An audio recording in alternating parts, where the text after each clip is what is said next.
We got a lot going on astrologically in the month of November. It's very scorpionic, very fixed. That's right, you heard it here. On November 4th, Mars enters Sagittarius. On the 5th, the full moon's happening at 13 degrees Taurus. On November 6th, Venus enters Scorpio. On November 7th, Uranus retrogrades back into Taurus. On November 9th, Mercury retrogrades at 6 degrees Sagittarius. On November 11th, Jupiter will retrograde at 25 degrees Cancer, and on November 18th, Mercury retrograde will go back into Scorpio. On November 20th, we're having a new moon at 28 degrees Scorpio. On November 21st, the Sun enters Sagittarius. On November 27th, Saturn goes direct at 25 degrees Pisces. On the 29th, Mercury goes direct at 20 degrees Scorpio. And lastly, on the 30th, Venus enters Sagittarius. I told you it was a lot. P.S. This is our view for the day. Hopefully you enjoy it your way. Now, if you want to know how your November is going to personally affect you, I recommend downloading Astra. Not only can Astra answer your questions in regards to love, money, career, but it can also tell you astrological forecasts coming up for your personal chart. It's free to download, easy to use, and you can ask it anything. Really, ask it how your November's gonna go. Are you gonna get some money? We hope so. I changed locations to get a better view. Alright, look at that. More open, right? Right. Alright, I'm going home now.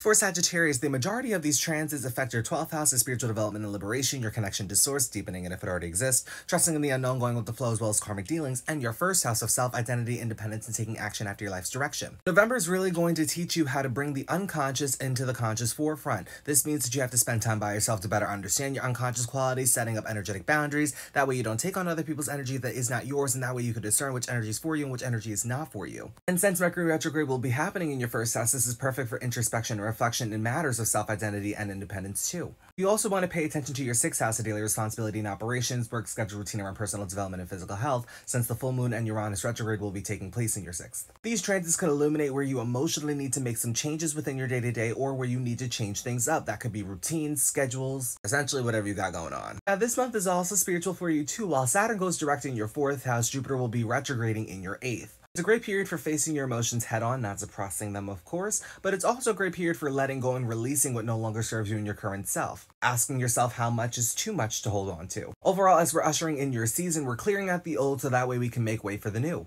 And also helps you to better understand you. For Capricorn, the majority of the transits are happening in your 11th house of friends, groups, networks, organizations, and the execution of your future endeavors, and your 12th house of spiritual development and liberation, your connection to source, deepening it if it already exists, trusting in the unknown, going with the flow, as well as karmic dealings. Essentially, you're trying to bring your visions into reality, and they may come to pass after some well-needed introspection. Are there certain things hindering you from the success that you're wanting for yourself? Are there qualities or things in your life that you may not be aware of? Now's the time to become aware of them, because if not, you can manifest a relationship or a connection that may mirror those unconscious qualities back to you. Now, with the majority of these transits happening within your 12th house, you have to ask yourself what information is clear and what information is bringing confusion. Clarity will help you move forward, confusion keeps you stuck. Another major focus during this month will be your 5th house of authentic expression, building up your confidence, putting yourself out there, shining your light and not dimming it because of other people's projection. Love, children, and romance will also play a role here too. With the full moon and Uranus retrograding back into your 5th house, there's an illumination on what makes you different, what makes you unconventional, quirky as well. You need to develop confidence and embrace that wholeheartedly. Essentially, this can help you to better understand your worth and value in the long run. Lastly, November holds high potential for you to be social since Saturn's going direct in your 3rd house and Jupiter's going retrograde in your 7th. While you're becoming more structured and more aware of your ideas, thoughts, and your mind, Jupiter's asking you to reflect on the relationships and the connections that are currently in your life. Are they helping you to grow and expand? Are they actually emotionally fulfilling connections? These are the questions you ask in November. Overall, very busy. Use discernment. It's very easy to get caught up in the illusion. For Aquarius, the majority of the transits happening in November are happening within your 11th house of friends, groups, networks, organizations, and the execution of your future endeavors,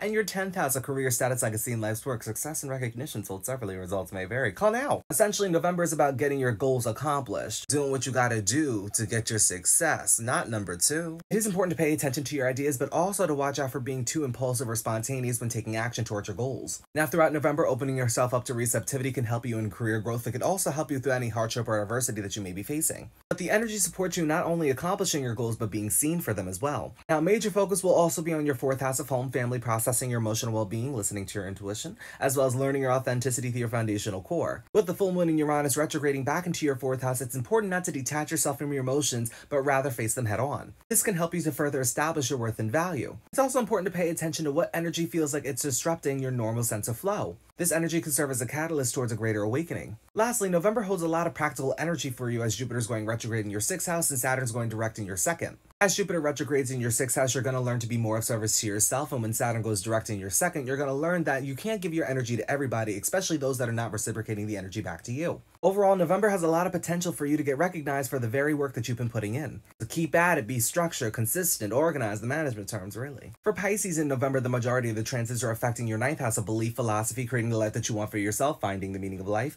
higher education and knowledge, travel, luck, opportunity, and spiritual practice, as well as your 10th house of career, status, legacy, and life's work. During November, you could be the jack of all trades, master of none, but you can do it better than the master of one. Don't be afraid to put your eggs in multiple baskets, as you're not a one-trick pony. Just watch out and don't rush to take action. Watch for impulsivity and spontaneity, especially around career dealings too. If not careful, that can lead to setbacks, obstacles, delays. We don't want that. There's also value in listening to other people's perspectives that can help you to define your own. Now, major focus will also be on your 3rd house of communication, skill development, siblings, cousins, your immediate environment, the mind, mentality, sharing information, opinions, and thoughts with others. With the full moon in Uranus retrograding back into your 3rd house, pay attention to your ideas. Also, there will be an illumination of your communication styles, perhaps how you can change it for the better, or perhaps how you can better improve this. The full moon can also illuminate your ideas being quite lucrative during this time. 555 is on my clock, leading to major changes. Pay attention to the idea, take the gig. Now, November is going to be purpose-driven for you as Jupiter is going retrograde in your 5th house, but Saturn's going direct in your 1st. You're reflecting on your expression and what makes you confident while becoming more discerning and more disciplined. Remember, the key is to show up for yourself. Overall, you're manifesting the life that you want for yourself in November, and don't be surprised when it starts to show up at your door. For all the signs, be sure to pay attention to any personal placements as well as aspects being made. Other signs are in the other videos.